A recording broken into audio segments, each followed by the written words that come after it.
Hey there, and welcome back to On Your Terms. I'm your host, Sam Vander, and this is part 3 of my Kickstart Your Business series in 2024. I hope you've already listened to parts 1 and 2. If not, you're not necessarily going to be lost, but this is a series. We are building here, people. So I definitely encourage you to go back and listen to parts 1 and 2. I'm so excited today to talk about one of my favorite topics, building a great product or building a great service. So whatever it is that you do, whether it's a group program, a downloadable thing, a course, whatever you want to create, I want to help you to create a great one that lasts a long time and sells to a lot of people if that's your goal. So on a personal front, before we hop into today's episode, I just got back from California.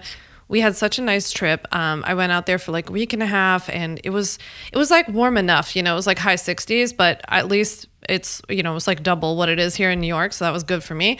And then also it was really, really sunny. So I just felt like being out in the sun, we could go outside and like take hikes and eat outside for like pretty much every single meal. That was pretty awesome. So I'm glad to be back. I'm always glad to come back to my house here in New York. It's just like so calm and cozy, and it's beautiful here in its own way. And I also am always excited to just get back to my routine. So like the very first thing I do is I go grocery shopping. I have to like stock up on food again and then like get back in the habit of cooking at home.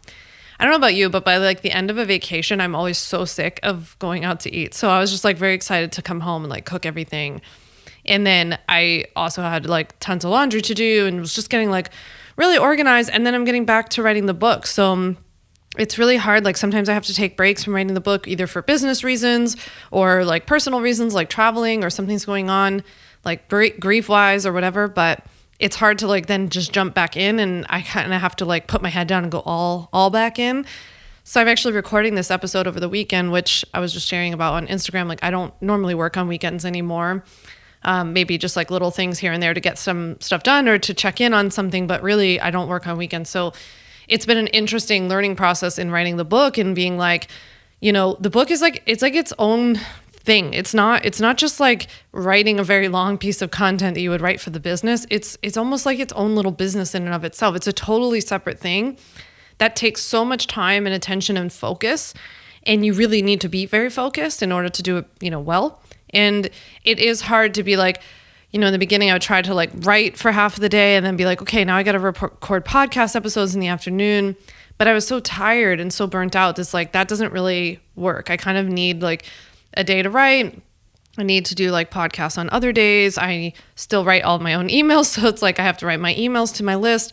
I like review everything. I'm checking in on SEO stuff. So yeah, it's interesting. I feel like right at the very end of writing this book, I will be like, aha, I figured it out. I know how to run a business and write a book now. And if I'm so lucky as to get a second book, deal one day, then maybe I'll be a little bit better at it.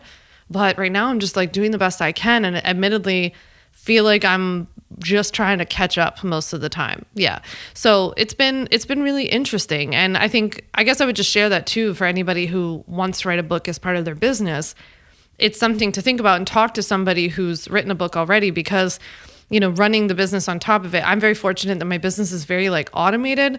And so I don't know what I would do if my business required a lot of me.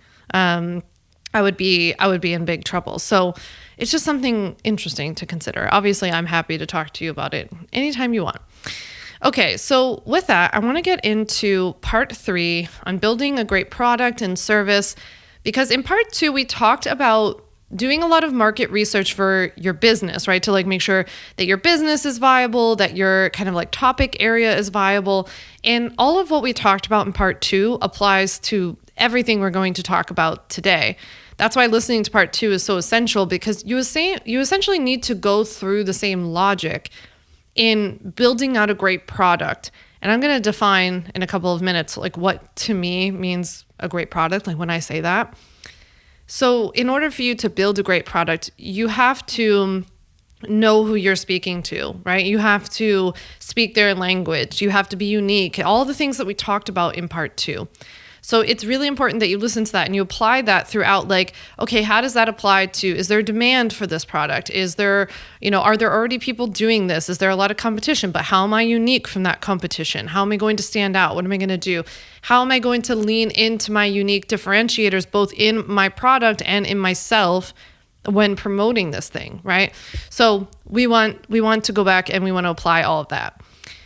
Now, I see like one of the biggest differences between a product that's really great or a product that's not so great, or at least, I can say that something I see pretty consistently in products that aren't that great is that you don't make sure that the product is actually in demand.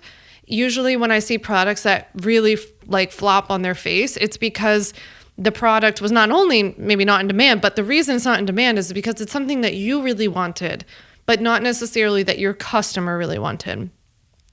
Maybe it's not even that the customer doesn't want that product, but maybe it's the way you're positioning it or what you're calling it, right? I see this a lot when you're in an industry or like a niche of an industry that you are like, you're really expert in and you're really comfortable and familiar with, but the customer that you're talking to is not. So the example I always give is that, like, I would say that the average person probably does not know what intuitive eating is, right? What that means. I mean, they could probably take a stab at it based on the name, but like they might not know exactly what it is, right? That's a phrase that people in the industry use, right? And they'll use like other kind of like hot phrases around that term, but that might not be the phrase that your customer would use. Maybe your customer would use some kind of language like, I don't want to diet anymore. I'm sick of dieting. I fail at diets all the time. It's not working, or something like this, right? I'm not an expert in this, so I'm just spitballing here. So the point of that is just saying, like, maybe you did come up with a good product idea or service or program or something, but it might not be packaged correctly because you might not be looking at it through the lens of your customer. You're more looking at it through the lens of you as an expert. And right now, we're not going to use the name of your program or the description of your program as what's going to like legitimize you as an expert to teach what you teach. Well, we're going to talk about that elsewhere in your marketing and your branding on a sales page, right?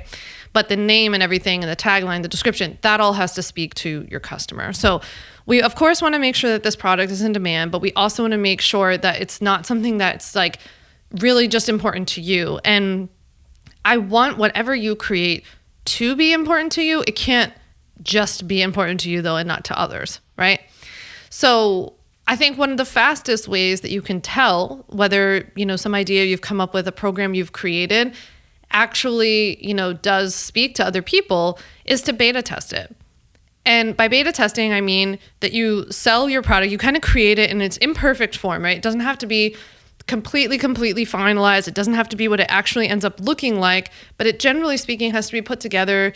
Like if it was an online course, you should have like the videos and the handouts that go along with it, or, the copy written inside the course or something like that. And you would sell it to a couple of people at probably a reduced rate, significantly reduced rate. And then you would observe what happens after that. So you would invite a few people to come and purchase this at a discounted rate. Obviously, the discounted rate is a big part of like why that person should want to get in, because it's going to be much more expensive down the line. And then we're going to observe what happens. Like, does this product actually work for them? And we're going to track it, test it, collect the data, right? I think that the biggest thing that people do wrong in beta testing is that they think about beta testing only on the sales side and not on the results side. So beta testing, yes, one of the parts of beta testing is proof of concept. So if you put this product out there, do people bite? Do people seem interested? Do people understand what you're selling, right? I found like when I was first selling the Ultimate Bundle, it was like people were like, well, what is it? Oh, I don't understand. But what is, like, it was different than it is now. So it was like people would ask me a lot of questions, and in their questions, it helped me to form like, oh, I need to explain this better. I need to have a better elevator pitch. I need to have a good tagline. I need to have a good little description, right? So even in people's questions, right? So we want to beta test the proof of concept in terms of, do people bite? Do people understand? But then we also want to beta test, does this product work, right? So I was watching a video the other day on CBS Sunday Morning. I like to watch like the clips on YouTube. And I was watching a video the other day where it was a toy maker, and he was saying that he's been a toy maker for I think he just turned 105. He's been a toy maker for a kabillion years. And he was talking about how they would create these toys and then put them in a room, and then they would see what toys that the kids actually went to. But then they would see when the kids played with it, did they have fun playing with it? Did the game actually work, right? Some of the, one of the ones he created was, oh man, what is it called? I used to play with it when I was little, where you'd pull out the sticks and the balls would drop through. I'll remember later, but this is the problem with live podcasting. I'm not going to look it up. So anyway, he created this game, and he wanted to see whether it actually even worked, right? Would kids actually complete the game, or did they get frustrated because they didn't understand what they were supposed to do? And then they would also track to see whether people came back to it, right? And whether the children came back to play with a toy. I thought that was really interesting and very similar to what we do, because it's first we want to see if people bite, right? Are they interested? Are people reaching out saying, I would love to take this product for a test run? When they go to use it, does it actually work? Does it offer does it complete the offered promise, right? And then do people complete it? I mean, it kind of depends on what you're creating here, but if you're creating an ebook or something, do they complete it? Do they implement it? If you're offering to teach people how to, I don't know, draw their first watercolor painting in your course, do the people actually find that the course helps them to complete that, right? Or is everybody saying there's something missing? I know that this stuff sounds really boring, and you're probably yeah, I just want to know how do I sell more of my product? Just tell me how to sell more of it, right? I am telling you, this is what sells more of your product in the long run. I didn't know it at the time, so I will admit, I did not listen to a podcast telling me to do this. I didn't learn this in law school, right? We learned a lot about business in law school, but I did not learn this. And it's not something I knew I was doing intentionally at the time. But looking back at it, this is exactly what I did with the Ultimate Bundle, which has now made millions and millions and millions of dollars in sales. But more importantly, people like it, they implement it, and it actually gets them results, right? They're able to implement legal contracts. They're able to register their businesses. They have used it to successfully defend themselves. So it has done what it is supposed to do. And that is why it has continued to sell. It's not that I just created a product that I'm just really good at selling. It's that the product is really good and it almost sells itself, right? So when I created the Ultimate Bundle, which is, just for context, is a pack of legal templates, 10 legal contract templates and website policy templates, plus over 35 video trainings from me, plus support from me. So it's kind of an all-in-one online course about legally protecting your business and getting yourself registered and protected. But it's also giving you these practical, implementable legal contracts and policies. And so when I had the idea and I created this, my first thing was let me just put this out there and see if this is even the way it was packaged, the way that people wanted. And the way that I originally created it was that I thought everybody was going to want the legal trainings only. I didn't think that I was if they want a contract here and there, they can buy it, right? So I go out and I try to beta test the Ultimate Bundle, which was at that time just videos. And maybe I included one legal template. It really was not what it was today. And I went out there and started trying to beta test it to everyone. And everybody said the same thing. I would buy it if there were legal templates in it. I really need the contract. I do need you to teach me how to get an LLC or how to trademark something, but I also need this other thing. And so I was put it all together and then started beta testing that. And immediately it was alligators, immediate chomp, chomp, chomp, bite, bite, bite, right? So I knew that I had hit on something, but that was only because of listening to people's feedback about why they weren't biting, right? I would follow up and I would ask, or people would offer it. And I would listen to that and I integrated. Now, remember, I started out with a product that I thought was a good idea. I could have just stood in that and let my ego get in the way and be I think this is a good idea. This is really what people need, right? That's what I thought at the time. It was this is really what people need. They need to understand how to legally talk about what they do and how to talk about scope of practice. And then it was okay, that's not all that people want, right? So I put that aside and I repackaged it to what they wanted. Now, then I sold the Ultimate Bundle in the current form. Obviously, it's been updated and improved many, many times over the years, but in the form that it started out in. And I sold it to about 15 people for several hundreds of dollars each, which is incredibly low for the cost and the value. And As part of that, I asked them for feedback.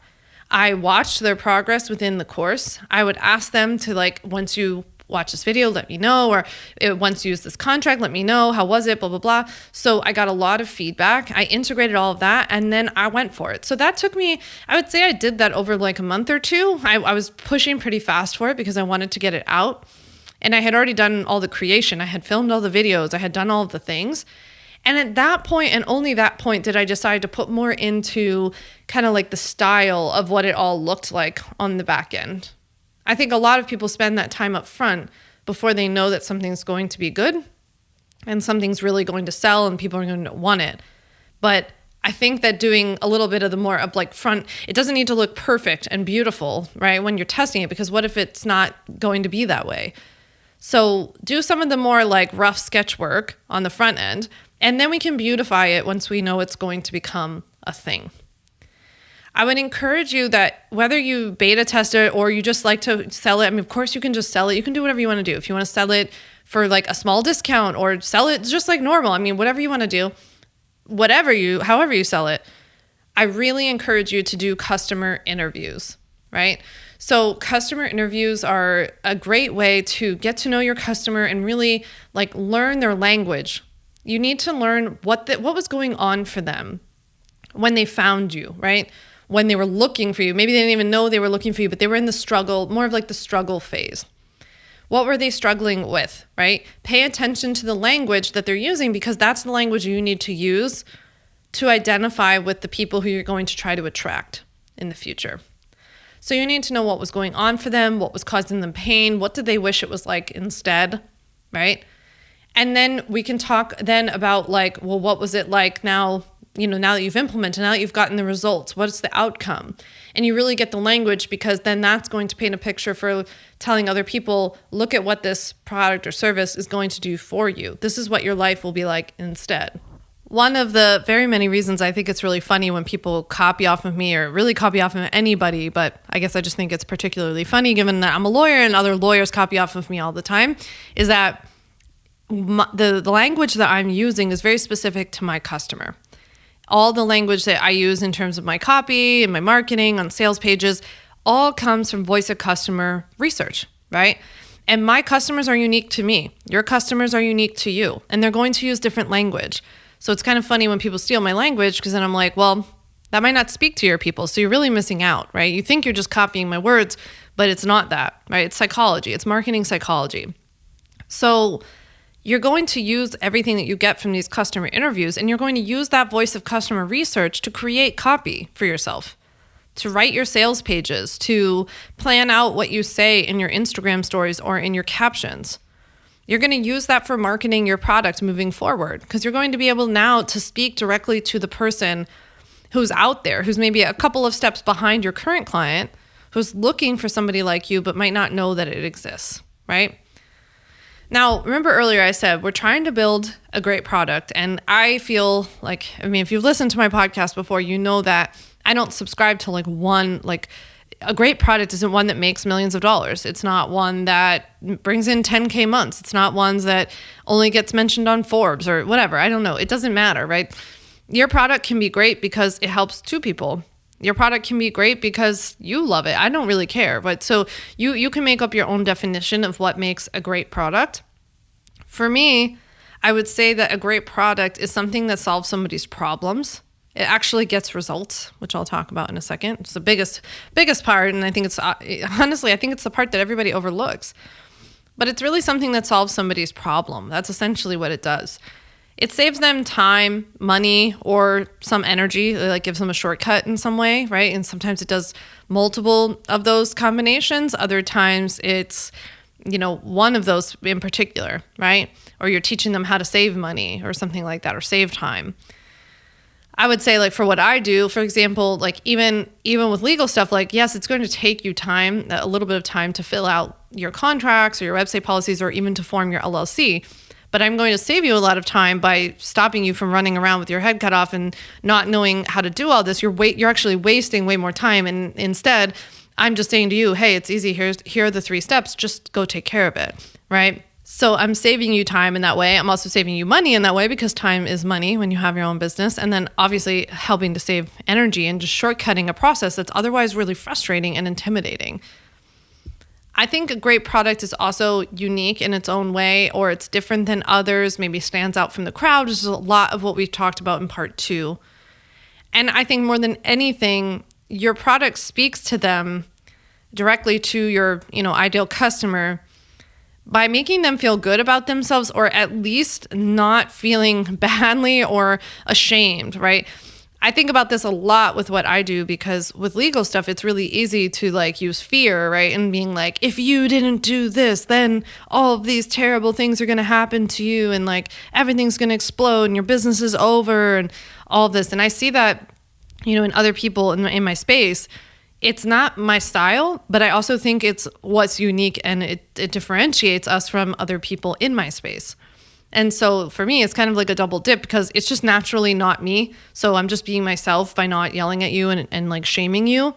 And really at my core, I'm just somebody who likes to focus on getting stuff done. I just want to be what does it matter? Why don't we just stand here and yell at you about all the things you didn't do? Let's just move forward, right?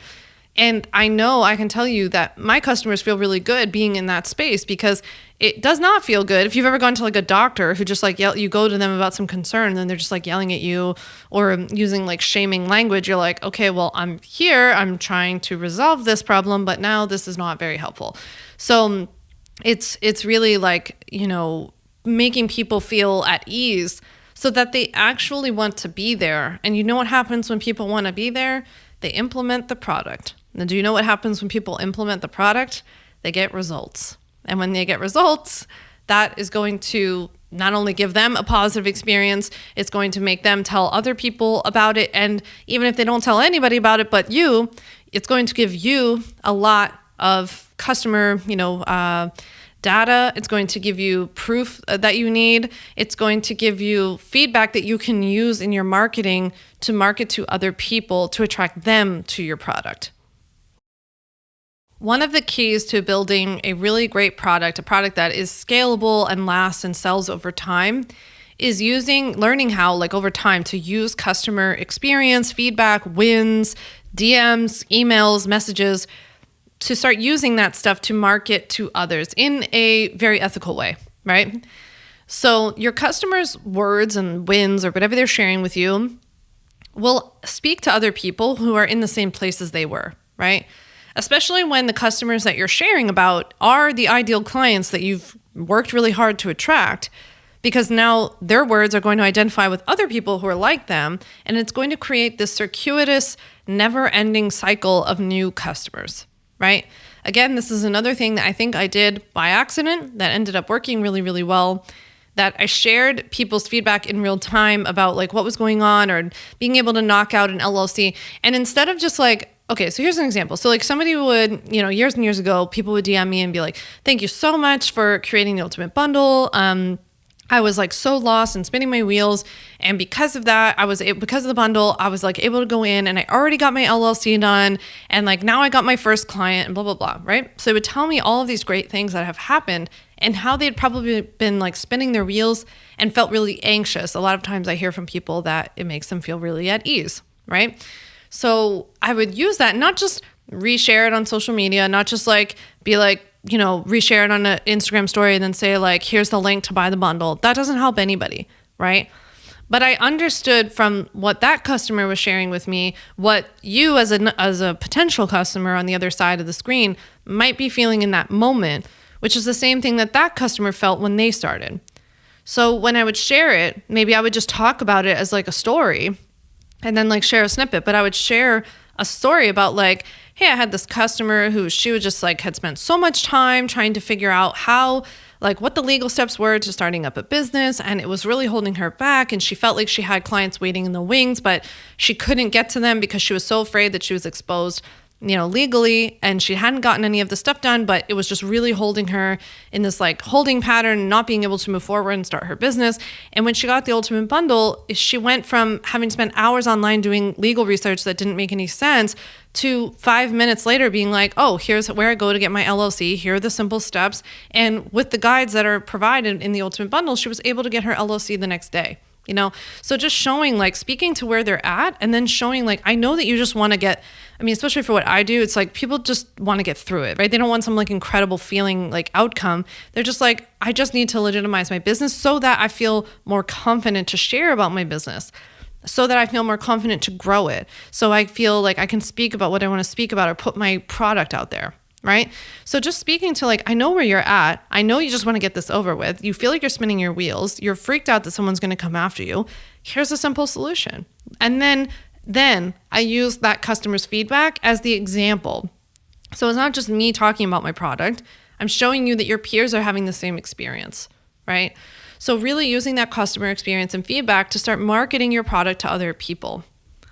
Now, whenever we talk about products, we have to talk about scalability, which is not necessarily a requirement. It's just that, I think that when you create a product that requires a lot of you, like if you create a group program or something, at some point, pretty much everybody I know gets burnt out on that experience because it's just a lot. It's a lot of energy. It requires a lot of you, and you're going to hit a ceiling income-wise. So again, it's not that the product that you create has to be scalable, but if you want to create a scalable product, I would look at creating something that doesn't require an obscene amount of time from you, at least in the like implementation of the product. So, for example, my ultimate bundle, it's like the legal templates are written, the videos are done, right? So you can watch all that. It takes a lot of time for me for marketing it, right? And continuing to market it. Or if I run a promotion for it, then I have to do like a webinar and I'm on social media talking about it. So it's going to require time.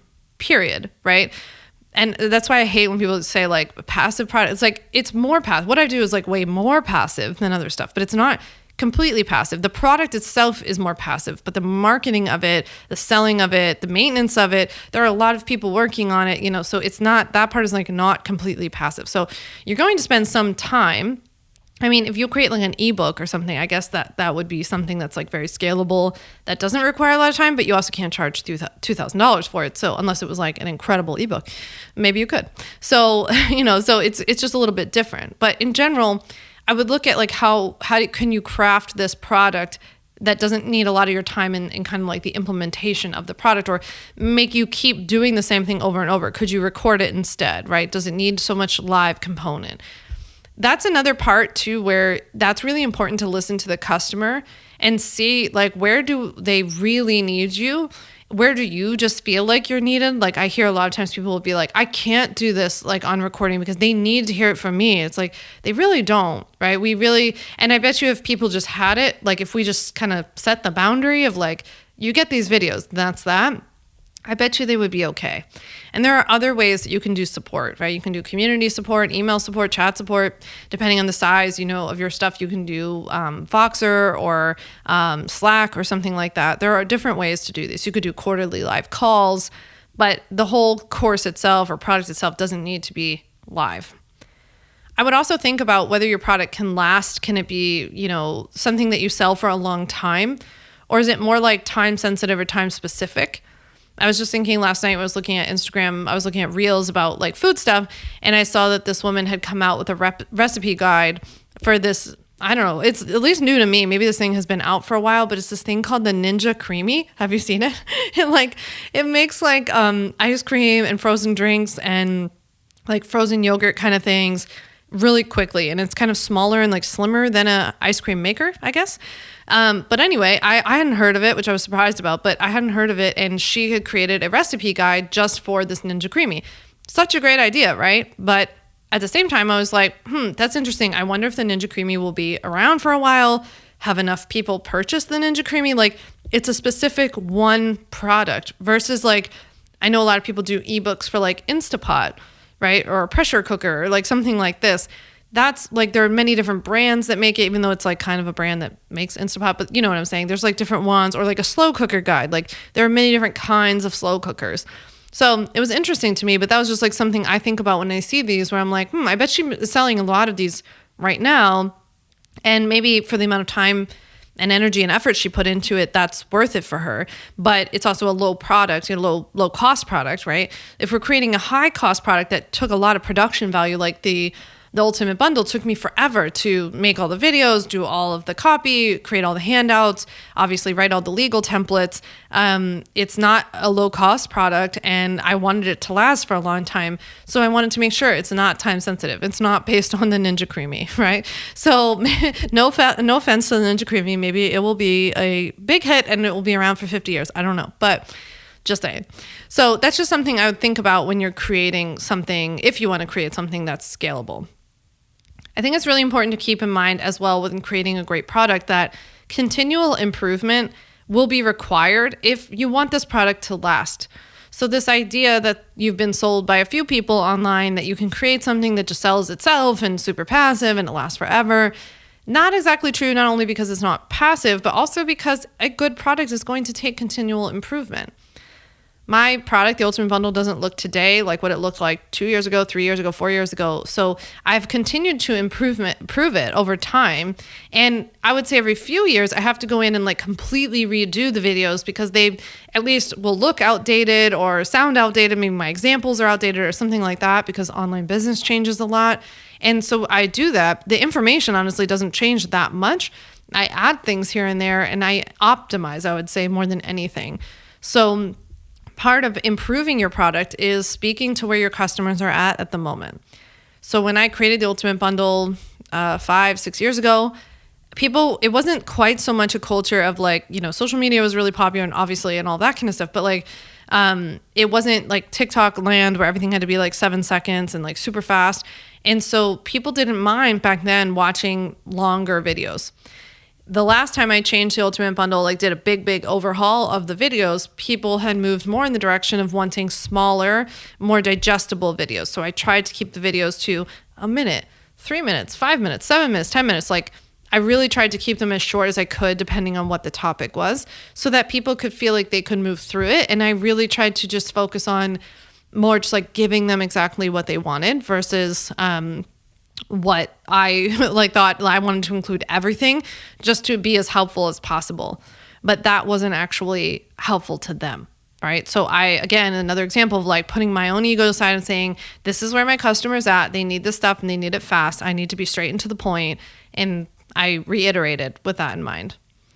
All right, the last thing we have to talk about when building a great product and service is how to actually sell it within your own business. Now, next week in the last part of our series, which I can't believe next week will be the last part of this Kickstart series, we're going to talk about the content that you create to get new customers into your product. But in terms of like the launch and promotion calendar or schedule, how you actually go about doing that, I wanted to address that really quickly in this episode. So you can sell things on evergreen, meaning that your program is available all the time. People can buy it anytime. That would mean like it's parked on your website, it's for sale on your website. People could just click, purchase it. That's it. You could have an evergreen webinar or some other kind of evergreen freebie of some sort that people watch or consume in some way that then leads them down a sales path that provides some sort of urgency, meaning a discount that expires within a certain amount of time that they have to jump on and get into your program. So that's the way that I sold the Ultimate Bundle for many, many years. I didn't want to do live launches. I didn't want to do live webinars. I didn't want to do any of that stuff.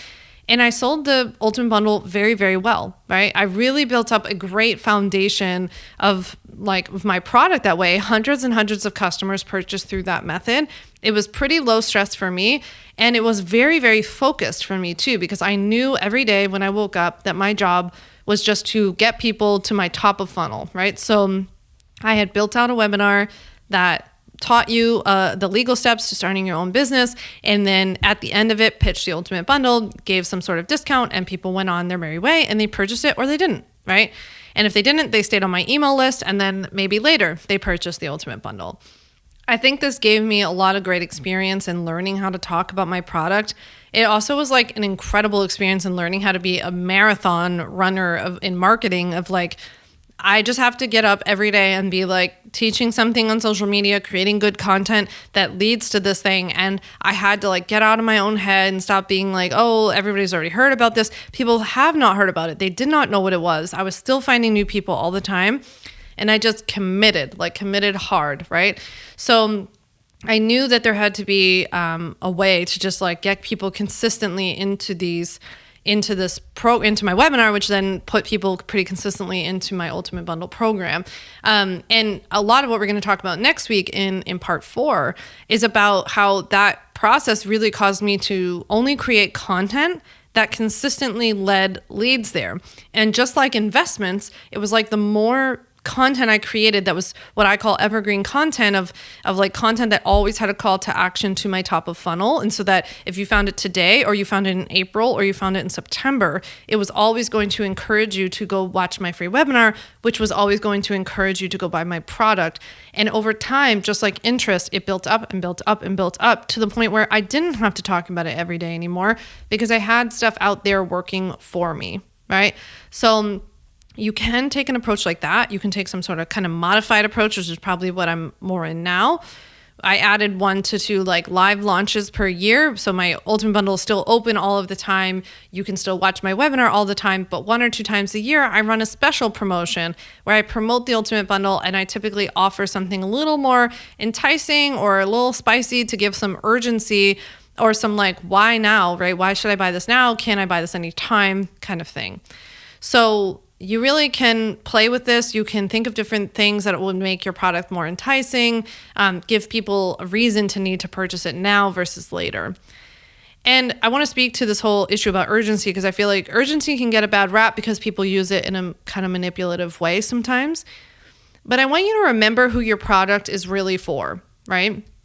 You don't need to sell to everybody. You're not trying to sell for everybody.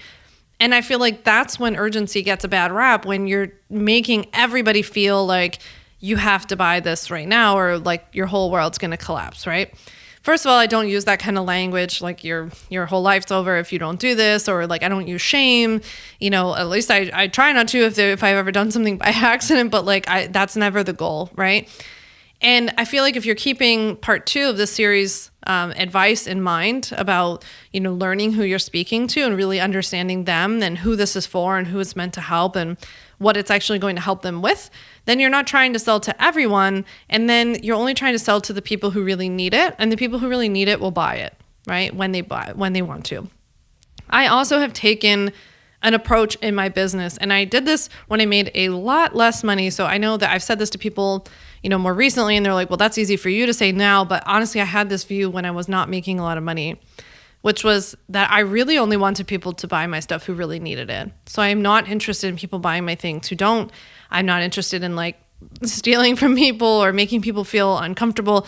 And so I really like, I'm okay if people don't purchase. I'm also okay if you don't purchase from me today, right? So if you ever have sent me an email and I respond back, like there's not a lot of pressure. It's not like you have to do this now or it's gone. So if people don't purchase from me today, I trust that if they need it 6 months from now, they will come back to me, right? And in the beginning, that was a really scary mindset to have because I couldn't really afford to have that mindset, But over time, just like what I was just talking about with the evergreen content kind of building like interest, I think that this attitude, this mindset built like interest because over time with me saying, you know what, they'll buy eventually. If they need it, they'll buy eventually and I'll be here, right? I always kind of have this like, I'll be here. And I think that relaxedness of like the way I approach sales not only puts people at ease, but it makes me not like treat things and people with like such a death grip. And over time, those people built up, right? So the next time I went to run a promotion, all those people who I had treated with kindness and patience in the past, who I was like, well, they'll buy eventually if they need it. I'll be here. They bought, right? And every promotion gets bigger and bigger and bigger. And it's not just because I have so many new people, or it's not just because like a bunch of random people are seeing a Facebook ad. It's because every time I make the pool a little bit bigger because I focus on so much lead generation in between every promotion. So every time I'm finished with the promotion, I turn immediately, next day, back to building the email list. New people, new people, new people. Let's nurture them. Let's nurture people who are already here, right? Let's build up this relationship. Let's make it better so that maybe the next time I go to sell, the time is right. And every time that pool gets bigger and bigger and bigger. And you have to remember too that the truth is always going to be that more people won't buy than will buy, right? I have way more people on my email list or on Instagram or even listening to this podcast who won't buy than who have, right? So there's always opportunity. And the more people I'm inviting in, who I'm nurturing, who are getting to know me, the time is right for them, the budget is right for them, whatever is right for people, it becomes the right time, right? And so having that attitude of like, I'll be here, come on over whenever you want, I do think ends up really helping you in the long run. But in order for you to be here in the long run, you have to create a product like this that's going to sustain you over the long term. Because constantly creating new stuff, having a million offerings is a surefire way not only to burn yourself out, but it's also a way to never become known for anything, never really truly to give a product or a service that you create like the time and attention and love that it deserves to see if it's really great. Right? I think a lot of people bail. First of all, they don't do all the steps that we've talked about, but I also think people bail and people pivot a lot faster. So, and then like what's really required to truly see if something's great, you know? It's like planting a seed and like tending to it for a little bit, but then like you stop watering it because you go plant something else and you're doing something else. And it's like that seed would have become an incredible plant, but you just stop tending to it. So we never get to see what comes, right? Instead, you're off doing something else and like killing that plant and then moving on to the next one. I think that's a lot of what our industry kind of promotes, but I also think that's what such an emphasis. This is a good place to end today because this is a lot of what we're going to talk about next week is like, I think that's what the emphasis on a lot of your marketing being spent on social media versus one of the big three, which is what we're going to talk about in part 4 next week. Kind of encourages this like fast fashion version of business, fast business. You know, it's like create a product, ditch it, go to the next one. It's not a sustainable strategy that'll at least make you feel very good. So next week will be the final part of our series, our Kickstart Your Business series. I hope that you've been enjoying it.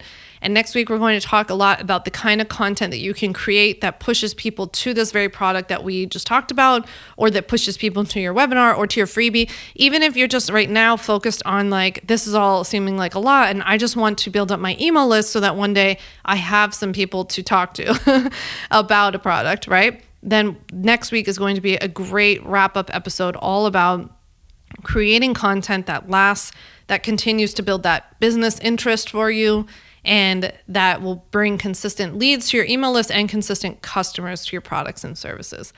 So I would absolutely love it if you would respond back to my email today, or if you would DM me on Instagram at Sam Vander Wielen and let me know if you liked this episode, if you've liked this series. It's my goal in 2024 to do a series every single quarter, but I only want to do a series if you've really been liking them. I would love to know what you'd want a series on. I have some ideas, but if there's any kind of series that you want, for right now, just come and tell me if you've liked this series, if you're looking forward to part 4. I know I've really enjoyed doing it. So I really appreciate you listening, and I will see you next week with the 4th and final part of the Kickstart Your Business series. See you then. Thanks so much for listening to the On Your Terms podcast. Make sure to follow on Apple Podcasts, Spotify, or wherever you like to listen to podcasts.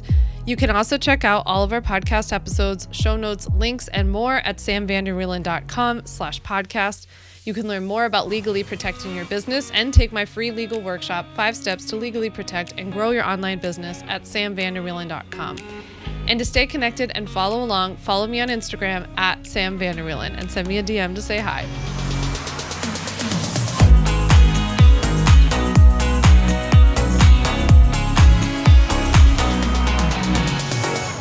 Just remember that although I am an attorney, I am not your attorney, and I am not offering you legal advice in today's episode. This episode and all of my episodes are informational and educational only. It is not a substitute for seeking out your own advice from your own lawyer. And please keep in mind that I can't offer you legal advice. I don't ever offer any legal services, but I think I offer some pretty good information.